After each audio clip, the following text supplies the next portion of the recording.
Hello guys, welcome back to my channel. आज हम बात करेंगे राजस्थान की वैकेंसी पीआरटी और अपर प्राइमरी के लिए। ये वैकेंसी आ चुकी है, आप नोटिस देख सकते हैं। फॉर्म फिल करने की डेट है 7 नवंबर टू 6 दिसंबर। आप ये फॉर्म फिल कर सकते हैं। इसमें एज रिलैक्सेशन रहेगी 18 से 40 साल।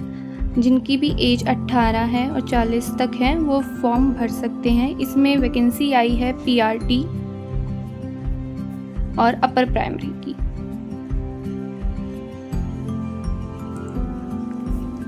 जो भी बच्चे पीआरटी और अपर प्राइमरी के लिए एलिजिबल है वो ये फॉर्म भर सकते हैं। यहाँ पे अदर स्टेट्स अलाउड है बट नो कैटेगरी रिलैक्सेशन।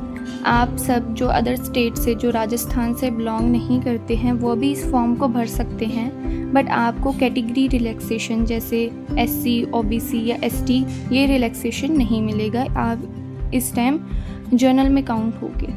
यहाँ पे विमेन के लिए बहुत अच्छी बात है। यहाँ पे 30% सीट फॉर फीमेल्स, यहाँ पे 30% सीट फीमेल्स के लिए रिजर्व्ड है। जितनी भी आपकी वैकेंसी होगी, जितनी भी आपकी पोस्ट होगी, उसमें से 30% फीमेल को दिया जाएगा। राजस्थान फीमेल्स के लिए एज रिलैक्सेशन रहेगी 10 ईयर्स। राजस्थान की जो फीमेल्स हैं उनको एज रिलैक्सेशन 10+ मिलेगी। यहाँ पे जितनी एज दे रखी है 40 में 10+ कर लेंगे तो आपको 50 तक राजस्थान की फीमेल्स भर सकती है। अदर स्टेट्स की जो फीमेल्स रहेगी उनको मिलेगा 5 ईयर की एज रिलैक्सेशन मिलेगी। फॉर्म भरने की फ़ी 600 है। और जो कैटेगरी स्टूडेंट्स है, जो राजस्थान में कैटेगरी स्टूडेंट्स हैं एससी, एसटी, ओबीसी, उनके लिए 400 रहेगी। अदर स्टेट और यूआर के लिए 600 रहेगी। एग्ज़ाम डेट भी उन्होंने बता दी है। जैसे एग्ज़ाम आपका होगा 17 जैन टू 21 जैन। अब एग्ज़ाम इनका ऑफलाइन होता है तो अलग अलग डेट में भी हो सकता है, अलग अलग शिफ्ट में भी हो सकता है एग्ज़ाम। और नॉर्मलाइजेशंस होगी क्योंकि ऑफलाइन पेपर में नॉर्मलाइजेशंस होती है। अब एलिजिबिलिटी की बात कर लेते हैं। पीआरटी के लिए आपको क्या क्या चाहिए। यहाँ पे आपने डीएलएड कर रखी हो और रीट लेवल 1। आप किसी भी स्टेट के स्टूडेंट हो, आपके पास रीट लेवल 1 क्वालिफाइंग होना चाहिए। रीट लेवल 1 के अलावा सीटेट यहाँ पे अलाउड नहीं होगा और रीट लेवल 1 से ही आप फॉर्म भर सकते हैं, वरना आप फॉर्म नहीं भर सकते। यहाँ पे संस्कृत की भी पीआरटी की वैकेंसीज आई है, उनका भी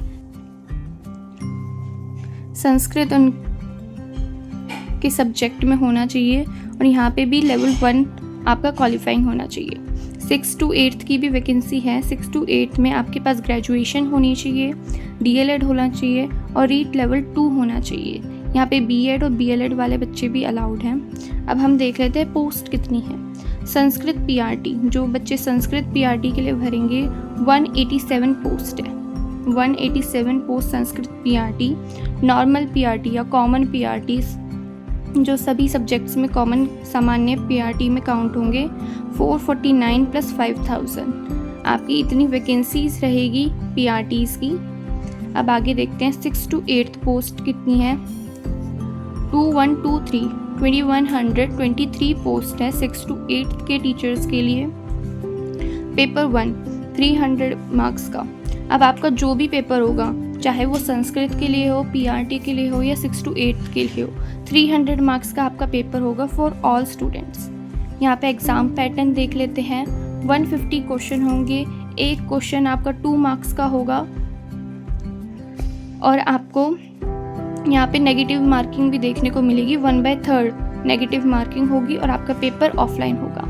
टाइमिंग देख लेते हैं। टाइम आपका होगा 2 hours 30 minutes। इतना आपको टाइम मिलेगा और आप इस वेबसाइट पे जाके अपने पोर्टल पे रजिस्टर कर सकते हैं। यहाँ पे अपना फॉर्म फिल कर सकते हैं। Other state count in यूआर।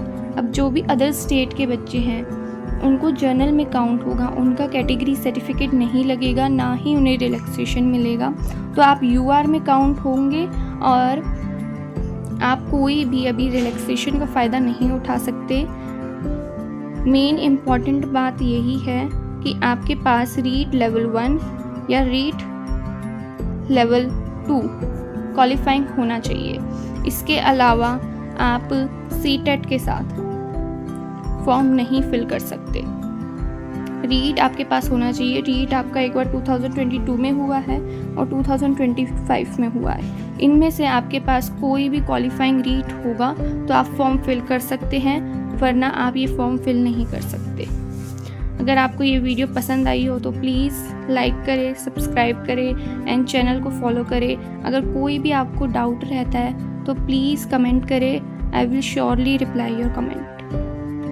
Thank you.